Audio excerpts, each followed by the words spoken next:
জিলহজের 10 দিনের আমলের প্ল্যান কি হবে?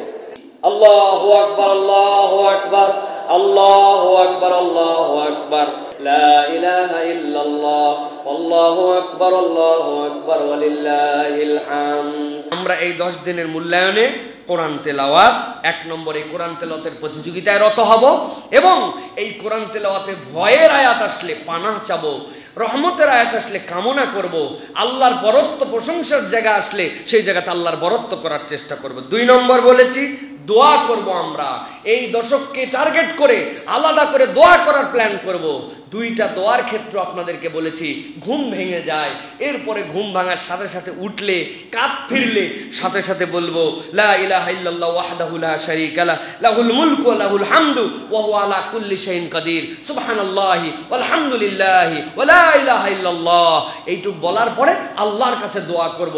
নবী বলছেন এই দোয়া কবুল হয় এরপরে নামাজ পড়লে আল্লাহ নামাজ কবুল করেন, সুবহানাল্লাহি ওয়া বিহামদি। তাহলে আমরা একটু বাড়তি করে দোয়া করার জন্য চেষ্টা করব। 3 নম্বর সিয়াম পালন করব।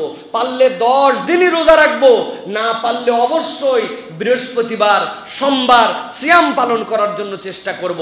আর 1টা 2টা হলেও আল্লাহকে দেখাবো। আল্লাহ আপনি বলেছেন ওয়াল ফাজর ওয়া লায়ালিন আশর ওয়াশ শাফঈ ওয়াল ওয়াতর। আল্লাহ একটা জোড়ের তালিকাও রোজা ছিলাম, একটা বেজরের তালিকাও রোজা রাখছি। আমি দুর্বল মানুষ, এইটুকু হলেও আপনার জন্য করার চেষ্টা করেছি। এটা 3 নম্বর। 4 নম্বরে আমরা সিয়াম পালন যে করলাম, 3 নম্বরের মধ্যে সিয়াম পালন করলাম। সিয়ামের ক্ষেত্রে সাহারি ইফতারে আমরা একটা সুন্নত জাগরণ করব যে আমরা একটু খেজুর দিয়ে আমরা একটু সাহারি এবং ইফতার করার চেষ্টা করব। 4 নম্বর কিয়ামুল লাইল, রাত্রি জাগরণ করে আমরা আল্লাহর জন্য চেষ্টা করব। মনের কামনা হবে ইন্নাল হাসানাত ইউযহিবনাস সাইয়্যাত। আল্লাহ এই দশককে তুমি মর্যাদাবান করেছো, আমার গুনাহ খাতায় আমলনামা ভরা, আমার গুনাহ বিদূরিত করার জন্য আমি তোমার জন্য তাহাজ্জুদে একটু দাঁড়াইছি। এটা আমাদের জন্য চেষ্টা করতে প্রত্যেক দিন একটু একটু হলেও। এরপরে 5 নম্বরে তওবা করব। আল্লাহ আপনার কাছে ফেরত আসলাম, কোন একটা আমল দিয়ে জিন্দেগির তওবাতে ঘুরাবো। আল্লাহ এই আচরণ ছিল আগে, ত্যাগ করে দিছি। দাড়ি ছিল না, দাড়ি রেখে দিছি। টাকনুর নিচে কাপড় পরতাম, বাদ দিয়ে দিছি। আল্লাহ আমি মেয়ে মানুষ, ভালো মতো পর্দা করতাম না, তওবা করলাম। পর্দা এখন থেকে টাইট করে ফেললাম। তো পর্দা করতাম কিন্তু অমুকের সাথে একটু দেখা করতে বাধ্য হয়েছিলাম বা করতাম, এইগুলার থেকেও আমি সরে আসলাম। কোনো একটা অ্যাকশন দিয়ে আপনাকে তওবা দেখাতে হবে। আর যতবার ভুল করব তওবা করব, তওবার সাথে সাদাকা করার জন্য চেষ্টা করব। 6 নম্বরে হারাম বর্জন করার জন্য চেষ্টা করব। 2টা হারাম, একটা জিহ্বার, 3টা হারাম। গালি দিব না আল্লাহ, আমি এই জিহ্বা দিয়ে পরনিন্দা করব না আল্লাহ, এই জিহ্বা দিয়ে আমি মিথ্যা কথা বলবো না। অন্তরের 3টা গুনাহ আমি এই হারাম থেকে বর্জন করে থাকার জন্য চেষ্টা করব। বিশ্বাসঘাতক হব না। 2 নম্বরে আল্লাহ দম্ভ এবং অহংকার আমার জীবনে থাকবে না। 3 নম্বরে হিংসা, বিদ্বেষ এবং প্রতারণা মুক্ত অন্তর গঠন করার জন্য চেষ্টা করব। আল্লাহ আর যেগুলো হারাম আছে সেগুলোর থেকে দূরে থাকার জন্য তো চেষ্টা করবই, কিন্তু এই হারাম থেকে আমি নিজেকে বাঁচালাম।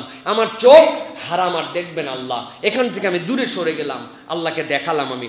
7 নম্বরে আল্লাহর জিকির করার জন্য চেষ্টা করব।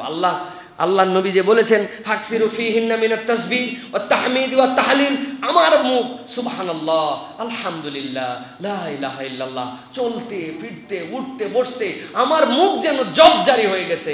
সুবহানাল্লাহ, আলহামদুলিল্লাহ, লা ইলাহা ইল্লাল্লাহ। এটা হচ্ছে আমার জিকিরের ক্ষেত্রে আমাকে বেশি বেশি। আর এই ক্ষেত্রে একটা হারায় যাওয়া জিকির হচ্ছে আজানের পরে একামতের আগে একটু আল্লাহর কাছে দোয়া করা। এটাও একটা বিরাট বড় জিকির। আজানের দোয়া মিস হবে না। আজানের সাথে এই দশকের মধ্যে মুয়াজ্জিন যা বলবে মিসলামা ইয়াকুল, তুমিও তাই বলো, তাহলে মুয়াজ্জিনের যে সওয়াব তোমার আমলনামায় সেই সওয়াব হবে। সুবহানাল্লাহি ওয়া বিহামদি। অতএব আল্লাহ আমি তোমার জিকিরের মধ্যে রত হলাম। 8 নম্বর প্ল্যানিং সাদাকা এবং নফল আমল করা। প্রত্যেক দিন কিছু না কিছু আমি সাদাকা করবই করব। ফ্যামিলিতে আলাদা সাদাকা বক্স বানায় রাখবো। আল্লাহ তুমি এই দশকের ব্যাপারে বলেছো হাল ফি যালিকা কসামুল লিজি হিজির, বুদ্ধিমানের জন্য কি এর মধ্যে কোনো শপথে কিচ্ছু নাই। আমি আল্লাহ আমার সাধ্যে এইটুকু বুঝছি যে আমার থেকে সাদাকা মিস হবে না। এই বল, এটা তোমার সাদাকা বক্স। বাবারা ধরো 10, 20, 50 করে আমার 3, 4, 5 বাচ্চাকে দিয়ে রাখলাম, তোমরাও সাদাকা করে রাখো। রাত্রে দিতে পারো নাই, রেখে দাও, পরের দিন দিও। দিনে দিলেও হবে, রাত্রে দিলেও হবে, কোনো সমস্যা নেই। কিন্তু প্রত্যেক দিন সাদাকা নফল, যে আমি এক্সট্রা কোনো একটা নফল আমল করার জন্য চেষ্টা করব। এক্ষেত্রে অনেক নফল আছে, একটা দিকে একটু মনোযোগী হতে বলেছি। কেউ যদি জোহরের আগে 4 রাকাত সুন্নত পড়ে, তাহলে এটা তার জন্য তাহাজ্জুদের সমান সওয়াব। এই 10 দিন আমি টাইম বের করে, মিস যেন না হয়, জোহরের আগের সুন্নতে রত হব। 9 নম্বর, আরাফাতের দিবসের সিয়াম মিস করব না। পারবো ইনশাআল্লাহ? আরাফাতের দিবসের দিন বিগত এবং সামনের 1 বছরের মর্যাদা। আর একটা আমল এই দশক থেকে শুরু হয়ে যাবে, সেটা আল্লাহর জন্য আমার তাকবীর পড়া, লা ইলাহা ইল্লাল্লাহ। যেরকম আল্লাহর বরত্ব ঘোষণা করছি, এখন আল্লাহ তোমার জন্য বলছি, এখন থেকে আমার আল্লাহু আকবার, আল্লাহু আকবার, লা ইলাহা ইল্লাল্লাহ, আল্লাহু আকবার, আল্লাহু আকবার, ওয়ালিল্লাহিল হাম। আমার ব্যবসা প্রতিষ্ঠান, বাজার হাট, মোবাইল, আমার বাড়ি ঘর, সব জায়গাতে মানুষ যেন শুনতে পায় যে এটা একটা আমার জন্য এই দশক আল্লাহর বরত্বের ঘোষণা। যেই দশকের মর্যাদা আল্লাহ নিজে দিয়েছেন।